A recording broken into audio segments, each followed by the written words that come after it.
Ok, continuando con la segunda parte de la clase 2, vamos a hablar ahora de lo que son las inmunoglobulinas. Estas son glicoproteínas que forman parte de las globulinas plasmáticas y son llamadas también anticuerpos. Ellas pertenecen a una familia de proteínas con esta capacidad. Ellas tienen una estructura similar y están producidas por los linfocitos B. Y ellas pueden encontrarse en dos formas. Una forma secretada, que puede ser o que está libre y que forma parte de los mediadores de la inmunidad humoral, y una forma unida a receptor o forma unida a la membrana que actúa como receptor. En una intelectroforesia de proteína sérica, las inmunoglobulinas van a corresponder a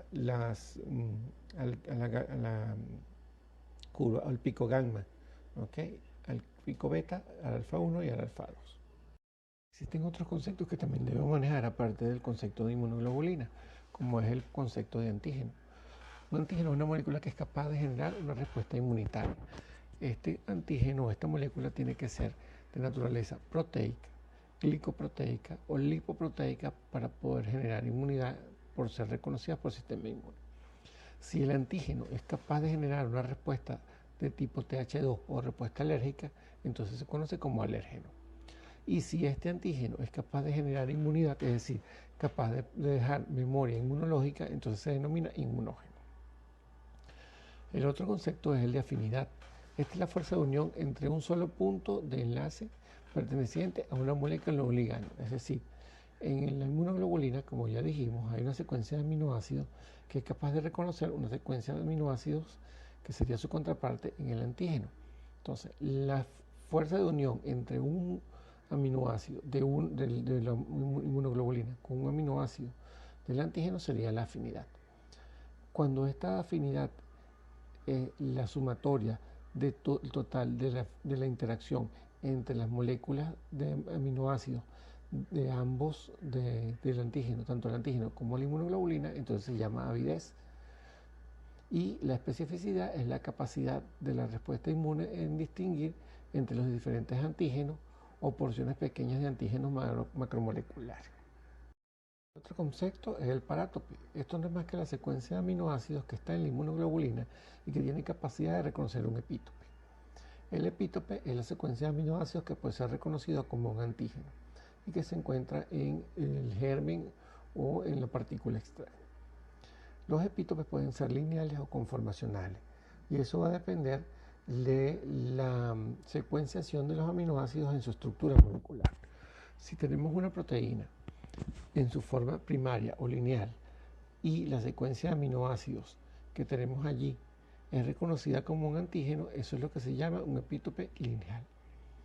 Por el contrario, si en la estructura primaria o lineal la secuencia de aminoácidos puede estar separada, pero cuando se comienza a plegar la proteína en su forma secundaria, terciaria o cuaternaria, estos antígenos quedan expuestos en una secuencia uno junto a otro, entonces se puede reconocer como antígeno y eso se llama un epítope conformacional. También tenemos los superantígenos. Estas son moléculas antigénicas capaces de generar una respuesta inmune produciendo interacción entre el HLA y el receptor del linfocito T con activación del linfocito T, pero sin estar dentro de la unión HLA-TCR. Un apteno es una molécula cuyo tamaño no es capaz de generar una respuesta inmune a menos que esté unida a una proteína transportadora que la haga visible al sistema inmunológico. Este es el principio que se aplica en la utilización o en la fabricación de las vacunas de tipo conjugada. Ahora, ¿cómo es la estructura de una inmunoglobulina? Las inmunoglobulinas están formadas por 4 cadenas, 2 cadenas pesadas y 2 cadenas livianas. Las cadenas pesadas tienen un tamaño variable y van a variar con el tipo de inmunoglobulina y se codifican en el brazo largo del cromosoma 14. Las 2 cadenas livianas existen 2 tipos, kappa y lambda. En cada molécula hay un solo tipo de cadena, es decir, o la inmunoglobulina es con las 2 cadenas kappa o con las 2 cadenas livianas lambda. Las cadenas kappa se van a codificar en el cromosoma 2 y la cadena lambda en el cromosoma 22. Ellas están unidas entre sí por puentes disulfuro intracatenario e intercatenario. si tratamos una inmunoglobulina con papaína, vamos a tener que se va a dividir en dos fracciones, una fracción C o extremo terminal y una fracción AB, que es el extremo proximal. La fracción C o el extremo terminal va a ser el sitio de unión de la inmunoglobulina a el receptor, mientras que en la fracción AB vamos a tener en la porción más distal una fracción que se llama fracción variable o región variable. Esta región variable es donde se van a dar las diferentes secuencias de aminoácidos para conformar lo que es el parátopo. Dentro de las regiones variables vamos a tener también regiones hipervariables. En esta imagen tenemos lo que es la porción distal de la cadena liviana y de la cadena pesada, donde tenemos los segmentos o las regiones variables, y fíjense que dentro de ella hay regiones hipervariables. Esto es lo que nos va a dar la capacidad de recombinación de los diferentes aminoácidos que van a formar el parátope para la especificidad de la inmunoglobulina. Les dije, la cadena pesada va a ser diferente en cada tipo de inmunoglobulina. Entonces tenemos que si tenemos un linfocito B que de acuerdo al ambiente o a las señales citoquímicas que se les sean enviadas, él va a diferenciarse en un productor de algún tipo de inmunoglobulina.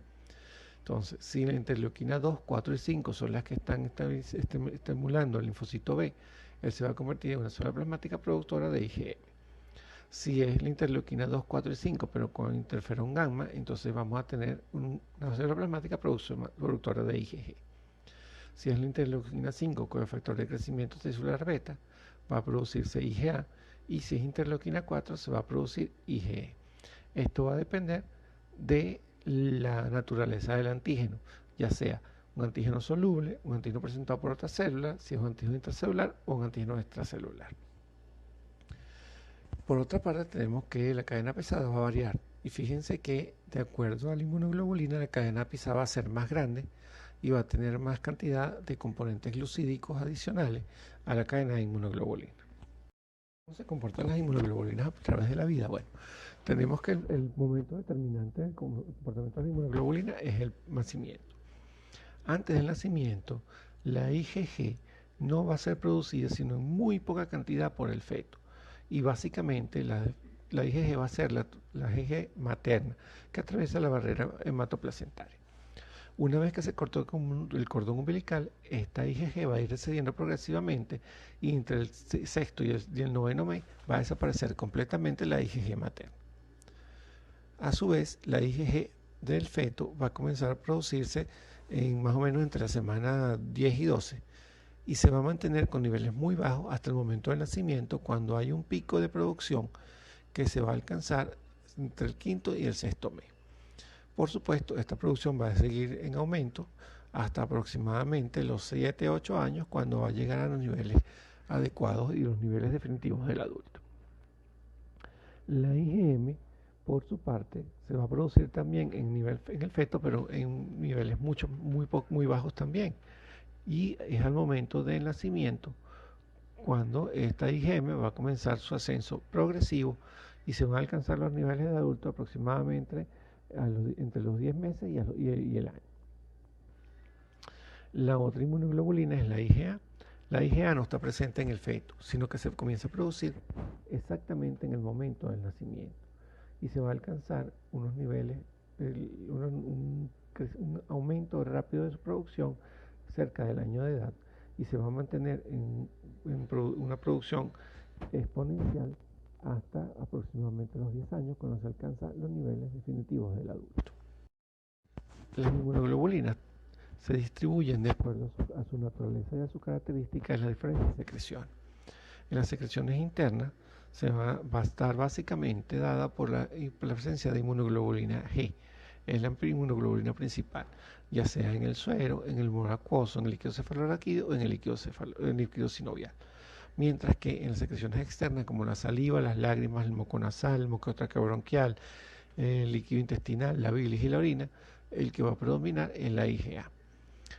Las inmunoglobulinas, existen algunas cadenas adicionales que se agregan a las inmunoglobulinas. En algunos casos es una cadena que se llama cadena J, que lo que permite es darle estabilidad a la molécula de inmunoglobulina, ya sea en su forma dimérica o pentamérica, como en el caso de la IgM. Y también hay un péptido que se llama péptido secretor, que es adicionado a las inmunoglobulinas para poder ser estable a nivel de las secreciones externas. Estas formas secretoras van a ser tomadas por los epitelios del torrente sanguíneo del plasma. Ellas van a conjugarla al péptido secretor, van a estabilizarla y van a secretarlas posteriormente a la luz, donde van a ejercer su función definitiva. Entonces, ¿cuáles son las funciones de la inmunoglobulina? Tenemos una función de neutralización, donde la inmunoglobulina es capaz de neutralizar la acción de un antígeno. Eso se aplica principalmente a los antígenos que producen toxinas o a las toxinas propiamente dichas. Tenemos la opsonización, que no es más que hacer apetecible una molécula para que sea captada mucho más rápida por el sistema inmunológico. La activación de la respuesta inmune a través de los receptores de inmunoglobulina, y la lisis, que puede ser una lisis mediada por célula o una lisis mediada por complemento. Aquí tenemos las diferentes características de los diferentes idiotipos de la inmunoglobulina. Entonces la IgM circula normalmente en forma pentamérica, representando entre el 5 y 10% de los niveles séricos de inmunoglobulina, con una velocidad de síntesis de 7 miligramos por kilo hora y una vida media de 10 días. Es específica contra bacterias, aunque también tiene acción contra virus, y existen dos subtipos, la 1 y 2. Ella es la principal en la respuesta inmune primaria. Tiene capacidad precipitante, aglutinante, neutralizante y fija complemento. No atraviesa las membranas biológicas y ejerce en el espacio intravascular y fijada a los linfocitos. La IgG circula en forma monomérica y representa entre el 70 y el 80% de las inmunoglobulinas séricas, con una velocidad de síntesis de 28 miligramos por kilo día, y dura aproximadamente entre 21 y 30 días. Es específica contra bacterias, también tiene actividad contra hongos y contra virus. Existen cuatro subtipos y es la principal involucrada en la respuesta inmune secundaria. Es neutralizante, precipitante, fija complementos, se une a la NK de los macrófagos, es decir, que es altamente opsonizante. Pasa la placenta por transporte activo y tiene capacidad de síntesis tardía tras el contacto previo con el antígeno. La otra inmunoglobulina es la IgE, que circula en forma monomérica, es la que tiene menor cantidad a nivel del plasma. Se produce 0.005 miligramos por kilo día y una vida media corta de 2 días. Es específica para las parasitosis, especialmente por verme, y también está involucrada en la producción de alergias. No existen más subtipos y está normalmente adherida a la membrana de los mastocitos y basófilos en su mayoría, aunque algún porcentaje puede circular en forma libre. La inmunoglobulina A se encuentra en forma dimérica, representa entre el 10 y el 20% de las inmunoglobulinas séricas total. Se produce una tasa de 10 miligramos por kilo día y tiene una vida media aproximada de 8 días. Ella está relacionada con la inmunidad para virus, sin embargo también tiene una alta influencia sobre la inmunidad o la neutralización de las partículas alimentarias alimentarias o ambientales que podrían causar alergia. Existen dos subtipos, la 1 y la 2, y cada una de ellas puede estar en forma sérica o secretora. Se encuentra en altas concentraciones en orina, en calostro, saliva, bilis, lágrimas, secreciones respiratorias e intestinales.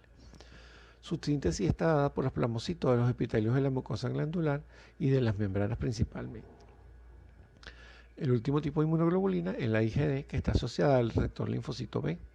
Su nivel es aproximadamente el 1% de las inmunoglobulinas circulantes, con una producción de 0.016 miligramos por kilo día y una vida media menor de medio día. No se sabe cuál es su especificidad, no existen otros subtipos y su función todavía no está muy clara, pero se ha demostrado su acción de anticuerpo y no se conoce principalmente sus funciones, pero se sabe que forma parte de los complejos de receptor. Estas son algunas de las propiedades biológicas de la inmunoglobulina. Entonces tenemos que dentro de la actividad funcional, la neutralización está dada básicamente por todas las inmunoglobulinas de tipo G y por la inmunoglobulina A. La opsonización, la IgG1 y la IgG3 principalmente son las que tienen mayor función de este tipo. La sensibilización a las NK son igualmente la IgG1 y la IgG3. La sensibilización de los mastocitos es básicamente la IgE. la activación del complemento por la IgM, por la IgG1 y por la IgG3.